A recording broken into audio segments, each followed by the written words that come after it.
Hello, everybody. Welcome to the Friday live stream. So a couple of things to go over, and then we'll get into the Q&A. So today, just like the title and thumbnail suggest, what happened to Bitcoin and the crypto market in general? Now, whatever you want to call it. You want to call it a crash? Do you want to call it a dump? Do you want to call it a pullback? Whatever you want to call it, I don't really care. We're just down. And the reason why we're down is for, looks like, one particular individual. Now, this is not the Bitcoin chart that I'm showing you. This is the GameStop chart. And GameStop has been a hot contested little commodity, or excuse me, a security, or an equity for a little bit of time ever since a gentleman by the name of Roaring Kitty came on to play. And we can say in the last 6 months or so, ever since that original short squeeze and things that they were doing with GameStop, it hasn't done much at all. And then all of a sudden, there's this huge spike around May 14th. What caused it? It was this nice little image of a person playing a game, sitting forward in his chair, which is great. Apparently, if you are a gamer, hardcore or whatnot, you will know that, when you lean forward in the chair, maybe that means business. So this is what was the catalyst for the run-up for GameStop. It almost seems like a meme coin, quite honestly. And actually, there is a meme coin called GameStop, coincidentally.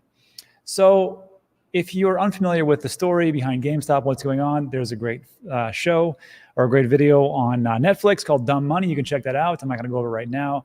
But this is what happened. This was the timeline of events. Today, right now, Mountain Standard Time, it's about 12:45. So there was a live stream roughly around 10 a.m. So that was about 2.5 hours ago or so. And it was by this gentleman right here. That's Roaring Kitty. That's the famous person. And this is from Ryan Wyatt. He is head of Optimism, or one of the heads there. And he talks about Roaring Kitty is down $235 million on the day with 600,000 concurrent live viewers. And this is the reason why, because he did this live stream and a lot of people went there. And I even tweeted it out. I go, wow, this guy has got it was close to at the end, I think 900,000 concurrent viewers. And they wanted to see what was going on, what was the plan, what was happening. And it was just this guy rambling. And I think that's kind of like if you want to take a look at it, a metaphor for what's going on in different meme coins. And what happens is, of course, is the price tumbles. And the price tumbles a lot. And I know some people say, well, 30% isn't bad. I mean, in crypto, it's not. but in traditional equities, it's quite a bit. And we'll see if it bounces back. I'm not a big person that gets into that. But what is telling for me is what happened to crypto, what happened to digital assets. And you can look at it two ways, right? You can say, man, this crash, pullback, dump, whatever you want to call it, this is bad for my portfolio. Or you can say to yourself, wow, this is unrealistic of why this happened. This has nothing to do with our market. Nothing happened with Bitcoin. There was no double spend. Vladimir Putin didn't come out and say, hey, I created Bitcoin, right? Dan Pena told you, but here I am. There hasn't been a hack. There hasn't been something hasn't collapsed. It's just some random event that causes it to go lower. So the question you have to ask yourself is, what do I do in this situation? Do I say, man, this sucks and da-da-da-da? I think you're like me and you look at this and go, wow, opportunity is knocking. I can't believe people are so unrealistic. And here we are. So that takes a look at the overall market. If we take a look at Bitcoin, quite a bit of a pullback, crash, dump, whatever. 71,000 down to, oh, wow, 68,000. Wow, that's something. And now we've gone a little bit higher. I don't know why people would do this. But hey, people are irrational. And that's just how the market is. And then if we take a look at the total market cap, we're doing pretty good. 2.8 trillion, roughly 2.795 on June 7th. And that was at 6 a.m. And you'll notice, like, when I talked about that live stream was at 10 a.m., somewhere around there. You can see at 9 a.m. Mountain Time, I believe that will be, I think the stream was 10 a.m. Eastern Time. I can't remember.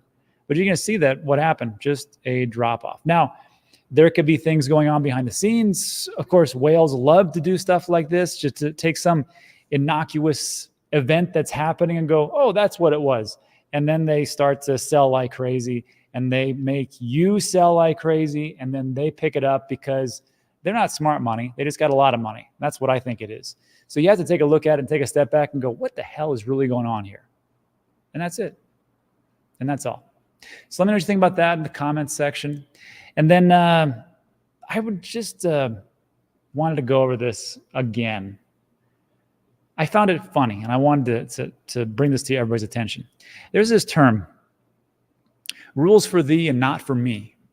And everybody's been talking about Gary Gensler, and when he came on, he talked about the ETF with Jim Cramer, of all people. And they talked about like, this could be the next ETF, this could be the next ETF. And they kind of made a mockery of our entire market, which is fine. I mean, some people just don't get it. But there was this piece right before he got to that. And they asked him specifically, they said, hey, you know, if you're going to go after Roaring Kitty for market manipulation, and he's like, we're not going after him. They said, okay, fine. If Roaring Kitty comes out and there's some kind of market manipulation, I'm sure you'll go after him. You'll probably make some case. But why don't you do this with members of Congress as they sit on the board in these various committees and get insider information? They trade on it and you do absolutely nothing. I want you to take a listen to this. This is 42 seconds about what he says. And I want you to hear this in crystal clear. Which again, rules for thee and not for me.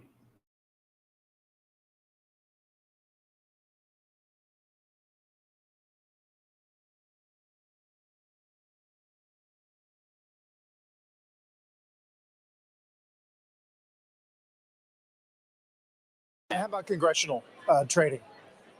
Well, look, everybody in the markets, 330 million Americans, should understand that you have to play by the rules of our capital markets. And one of those things is that when you trade, you don't trade on what's called inside information, information from a company that it's not made disclosed to everybody else. But the same rules apply to all of us to make sure that we do right by the law. So we could conceivably investigate someone for inside information who's in Congress. Well, historically, that has happened in the past. Okay, now.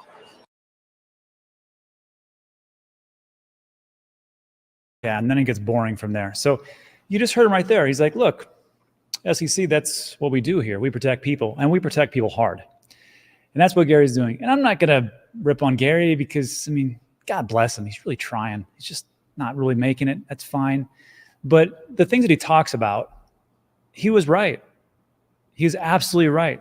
They have gone after people, and it has happened in the past. And I want to show you how brutal it is for Congress. There was a piece by Business Insider. 78 members of Congress have violated a law designed to prevent insider trading and stop conflicts of interest. Full stop. That's it. That's all you need to know. We're doing it, everybody. We're doing it. This is great. And this was an article from January 2023. So relatively up to date, a year or so old. But it's the details. The details matter. Everything that we do, details matter. So what they're talking about is the Stop Trading on Congressional Knowledge Act, or STOCK Act. It's very catchy. Congress passed the law a decade ago to combat insider trading and conflicts of interest among their own members and force lawmakers to be more transparent. That sounds pretty good. I'm liking where this is going. Many members of Congress, however, have not fully complied with the law. They offer excuses, including ignorance of the law, clerical errors, and mistakes by an accountant. But remember, they did nail 78 members. And here's where it gets funny. While lawmakers who violate the STOCK Act face a fine, the penalty is small, $200, standard amount, or it's waived by the House or Senate ethics officials. Because guess what? Those are the people, and they're your friends, and they don't want to see their friends have to even pay $200. Rules for thee and not for me. Anyhow, and that will take it for today. So just wanted to bring everybody up to speed about what's going on in the markets itself while there is a pullback, dump, whatever you want to call it. It's irrational, and you can decide to do whatever you want to do with the information we just talked about. That's it for today. So look, if you like today's video, give it a thumbs up. Consider subscribing. Everything we talk about is time sensitive. Now, we'll do a little bit of a Q&A. I'll answer all your questions to the best of my abilities, and we will go from there. If you got to take off, take off. Thanks for stopping by. Appreciate you. All right.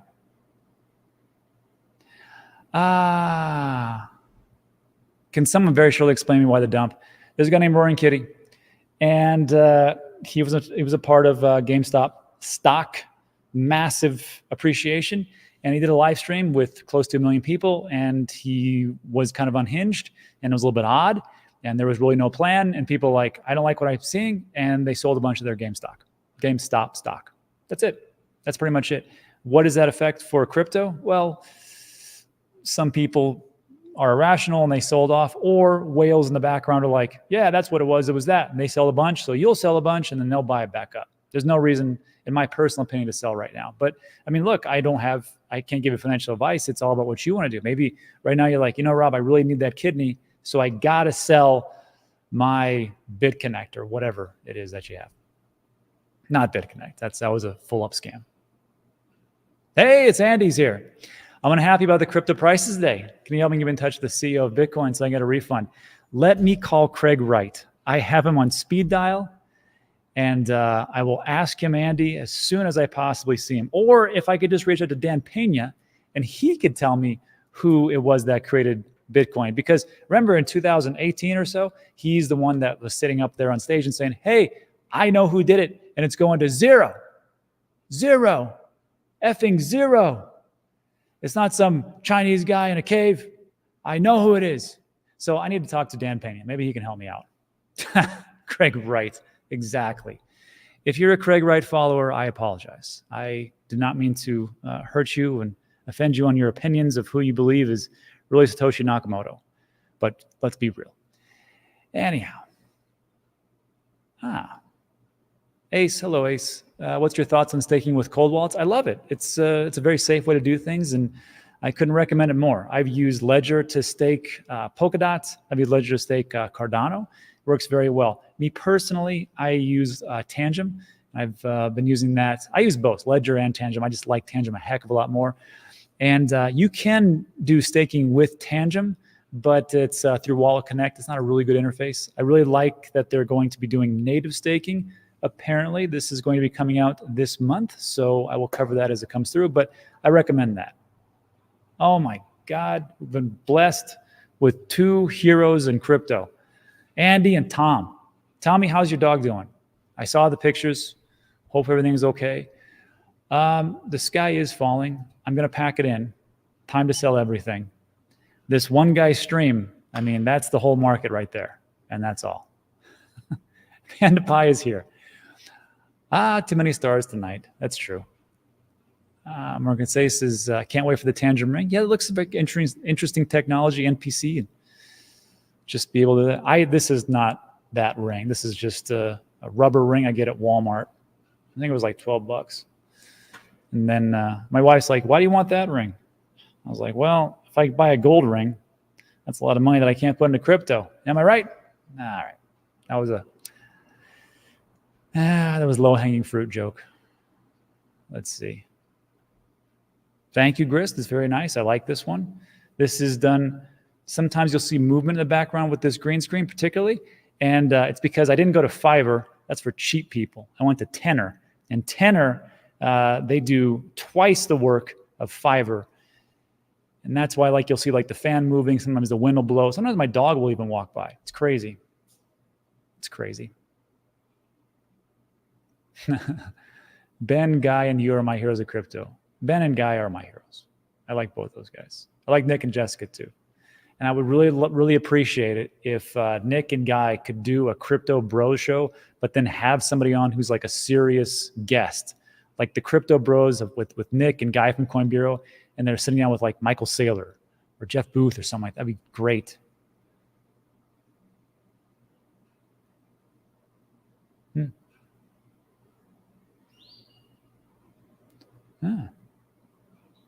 Yes, it's very realistic. Thank you. Asky says, why are we down so much? There's more sellers than buyers, I guess. The dump is because the bear moon arrived yesterday. Could be. Maybe the stars align.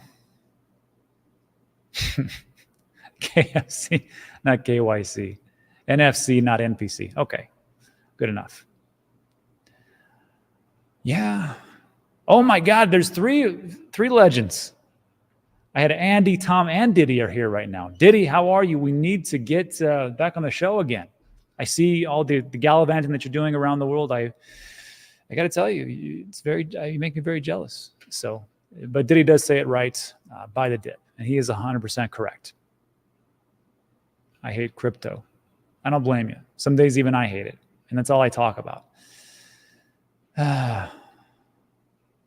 Red Panda Pie says, Rob, wasn't it a little bit of a nothing burger, this Roaring Kitty stuff? Yeah, I believe it was. But, you know, again, the markets are irrational sometimes and people get spooked. And that's pretty much how it is. It's the same thing with just take a look at wars. Remember in 2022 when there was a little invasion by Russia into Ukraine and the market just fell off from underneath us. And then all of a sudden, a couple months later, everything seemed to recover. Why? It's because you sell the invasion and then you buy the occupation. And unfortunately, it's pretty grim to say it, but that's how it goes. How do they get your dog on the screen? It's awesome. Like I tell you, man, I don't skimp on the big stuff, right? I can pay $5 at Fiverr or tenner. I'd pay $10. Cheers, John. What happened? Roaring Kitty had a live stream and it spooked everybody. Yeah. Solstice says, Roaring Kitty had 630,000 viewers after just 12 minutes. I don't dislike him, but the cult of personality makes him kind of dangerous. No. With great power comes great responsibility. I think that was in a Spider-Man movie. But yeah, it's the same thing, right? Same thing with us, people on YouTube, right? Diddy, Andy, and Tom. You don't see those guys going, you know what? Leverage plays 100x. Just go for it, shoot for the moon, YOLO, right? The reason why I hang around specific people, those guys, Ben, Guy, is because they're trying to make this space a little bit more safer and a little bit more where we want it to be. And not so much of a let's just get rich and dump on everybody type of thing. And that's it. So, yeah, I mean, I think it is, but really you have to look at who's following Roaring Kitty. Is it Roaring Kitty is the responsible party, or is it the adults that follow Roaring Kitty? It's the adults. At some point, you have to take responsibility. And if you got into GameStop and it didn't really work out for you, you know, there's options that you can do. Maybe you stick around. Maybe you double down. Maybe do something else. I don't know what's going to happen with that stock. I'm not into that. There's a reason why we're into Bitcoin and digital assets, because we think that's the future where things are going and we believe in it, not just like, hey, let's see the number go up. Yeah, it was. Live stream with you and Andy. Well, me and Andy sat down in consensus, as a matter of fact, and we got a video coming out together. It was really good. I didn't know Andy lived in Austin. He must make a lot of money because that place is super expensive. I thought Puerto Rico is expensive. Sweet Mary and Joseph, that place is. Anyhow, yeah, exactly. There you go. Kingsley said, is it perfect? This is the dip I need. How many of you right now are thinking to yourself, you know what? I have accumulated plenty of crypto. I've accumulated plenty of Bitcoin. I just don't need any more. There's just too much. I just got to step back. Or do you think to yourself, you know, I really could use a dip right now to really get into it? Depends.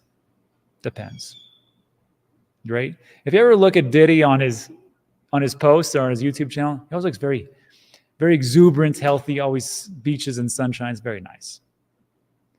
I'm just in front of this stupid green screen. Yeah, that's what I think too. Adam says, Wells took profit today. Just chill and relax. Yeah, or take advantage of this, right? Diddy's going to jail. It's outside of that's above my pay grade, but okay. Are you going to the ITC party in Tennessee? And we're talking about the Bitcoin conference. I'm looking forward to it. I believe I will be going. There's another one in August that I'm going to in Las Vegas. That's one that looks pretty good. Yeah. Chris says this might be another twist. As far as Roaring Kitty, it was part of the plan. People understand he's just wacky and having fun. He just likes the stock. He bought back Magic 8 Ball for the SEC. Maybe it's all part of the plan. Maybe it's his idea to like pull things back, and then I don't know. What did he? Geo says, what did he say to make it all dump? It's what he didn't say, like apparently. And if you look at it, I just saw bits and pieces of it, kind of like after about 30 or so minutes into it, and I was just like, oh, okay, a little odd, but I guess. But from the people that actually watched it, they said he was a little bit unhinged, I guess. But again, maybe that's just the way to play it. I have no idea. What do we miss? Any other questions? He didn't say I like the stock. What conference happening in August in Las Vegas besides DEF CON? I'm not for sure. I was talking to Josh and Rob from Cornucopias this morning, and we were talking about the node sale, and we did a video together, and they're just saying that they're going to be there in August. I said, oh, I should probably go there. I have still a family there, so it's always good to get back to your roots, Las Vegas. And that's it. All right. All right, buddy. So that's it for today. So thanks so much for stopping by. I know it's a little bit of an odd time. Again, this pullback is quite, it's like every pullback. Is it really rational? Did anything change? Did anything get hacked? Was there anything that really became as a revelation? No. So take this information as an opportunity or just relax. That's it for today. So if you like today's video, thumbs up, subscribe on your way out. Thanks so much, everybody. See you on the next one. Have a great day.